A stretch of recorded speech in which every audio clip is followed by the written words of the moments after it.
എടാ ഇപ്പഴല്ലെന്ന് ഈശ്വരോ ഇതെന്തൊരു പാട്. എടാ പിന്നെ ഇങ്ങനെയൊന്നും അല്ലടാ.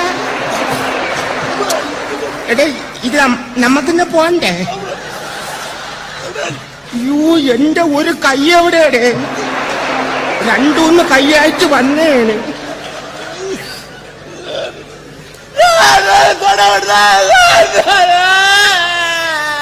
ഇത് ഏത് ഭാഷയുടെ ഇത്? തൊണ്ടക്കുഴി ഉരുവിയെന്ന് തോന്നാൻ അനുഭവിച്ചോ? ഞാൻ അപ്പോഴേ പറഞ്ഞിപ്പ കേറല്ലേ.